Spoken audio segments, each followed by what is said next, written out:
ذوالقعدہ کے مہینے میں آج کے دن کا بادشاہ وظیفہ۔ چلتے پھرتے ایک نام پڑھ لیں، شام ہونے سے پہلے سب کچھ مل جائے گا۔ بسم اللہ الرحمن الرحیم۔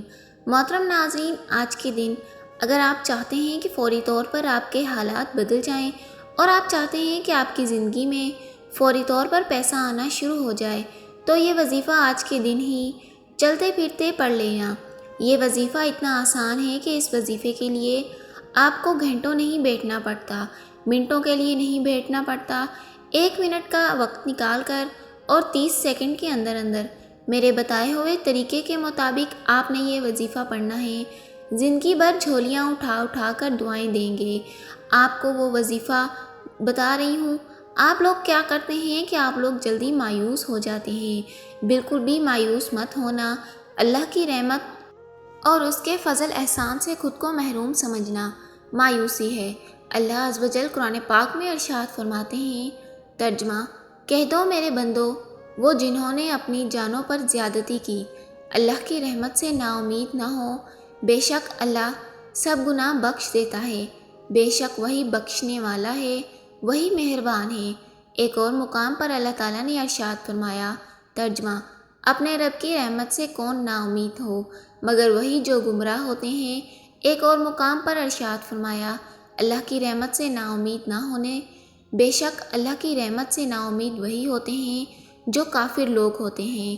حضور پاک صلی اللہ علیہ وسلم سے سوال کیا گیا، کیا کبیرہ گناہ کون سے ہیں؟ تو آپ صلی اللہ علیہ وسلم نے ارشاد فرمایا کہ اللہ عز و جل کے ساتھ کسی کو شریک کرنا، اس کی رحمت سے مایوس ہونا اور اس کی خفیہ تدابیر سے خوف نہ کھانا، اور یہی سب سے بڑا گناہ ہے۔ اللہ عز و جل کی رحمت سے مایوس ہو کر گناہوں میں مشغول ہو جانا ناجائز، حرام اور کبیرہ گناہ ہے۔ رحمت الہی سے مایوسی بعض صورتوں میں کفر بھی ہے۔ چنانچہ ایک بزرگ نے اپنی تصنیف میں لکھا کہ کفریہ کلامات کے بارے میں سوال کے جواب میں وہ فرماتے ہیں، بعض اوقات مختلف اوقات تو دنیاوی معاملات یا بیماری کے معالجات اور اخراجات وغیرہ کے سلسلے میں آدمی ہمت ہار کر مایوس ہو جاتا ہے۔ اس طرح کی مایوسی کفر نہیں۔ مایوسی کا سب سے پہلا سبب جہالت ہے کہ بندہ اپنی جہالت کو کم علمی کی سبب رحمت الہی سے مایوسی جیسے موذی بلا میں مبتلا ہو جاتا ہے۔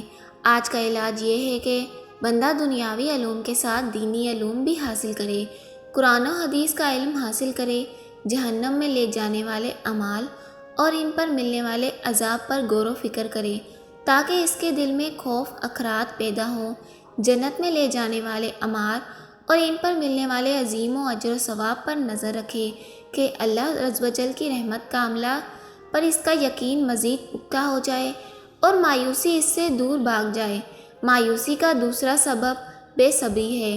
کسی آزمائش یا مصیبت پر بے صبری کا مظاہرہ کرتے ہوئے اولیاء کرنے سے رحمت الہی سے مایوسی پیدا ہو جاتی ہے۔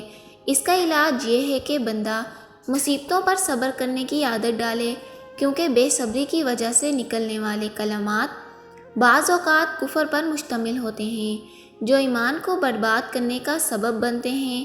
کسی بھی تکلیف یا مصیبت پر بندہ یہ ذہن بنائے کہ اللہ عز و جل نے مجھے اس آزمائش میں مبتلا کیا تو اس پر بے صبری کا مظاہرہ کر کے اجر و ثواب کیوں ضائع کروں، بلکہ اپنی رحمت کاملہ پر نظر رکھوں، اس مصیبت یا پریشانی سے نجات کے لیے اس کی بارگاہ میں التجا کروں۔ وقت کی نزاکت کو مد نظر رکھتے ہوئے آئیے آج کے اس عمل کی طرف چلتے ہیں۔ اس سے پہلے اگر آپ ہمارے چینل پر نئے ہیں تو چینل کو سبسکرائب کر دیں، اور اگر ویڈیو آپ کو اچھی لگی ہے تو ویڈیو کو لائک ضرور کیجیے گا، اس سے ہماری حوصلہ افزائی اور ہوتی ہے۔ سب سے پہلے آپ لوگوں نے باوضو مسلح پر بیٹھ جانا ہے اور ایک مرتبہ حضور پاک صلی اللہ علیہ وسلم کی ذات مبارکہ پر درود پاک پڑھنا ہے۔ درود پاک آپ کوئی سا بھی پڑھ سکتے ہیں، صلی اللہ علیہ وسلم پڑھ سکتے ہیں، صلی علی محمد پڑھ لیں، جو آپ کو آسان لگے آپ نے وہ درود پاک پڑھنا ہے۔ اب اس عمل کو کسی بھی نماز کے بعد کر سکتے ہیں، فجر، ظہر، عصر، مغرب، عشاء، کسی بھی نماز کے بعد پڑھنا چاہیں آپ پڑھ سکتے ہیں، لیکن شرط یہی ہے کہ جمعرات کا دن ہونا چاہیے۔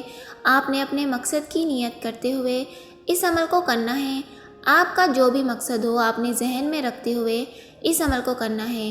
اپنے مقصد کو ذہن میں رکھتے ہوئے ایک مرتبہ آپ لوگوں نے اعوذ باللہ من الشیطان الرجیم اور ایک مرتبہ ہی بسم اللہ الرحمن الرحیم پڑھنا ہے۔ یہ پڑھ کر آپ نے وظیفے کا آغاز کرنا ہے اور یہ وظیفے کا حصہ ہے۔ اور سب سے پہلے آپ لوگوں نے پہلے نمبر پر سورہ کوثر پڑھنی ہے۔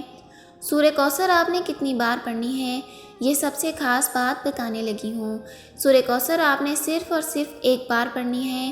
اب آپ کو کون سا وظیفہ پڑھنا ہے یہ سمجھ لیں۔ آپ کو 2 وظائف پڑھنے ہیں۔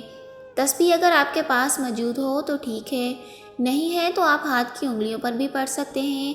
آپ نے یہ وظائف یا اللہ یا حبیب پڑھنے ہیں۔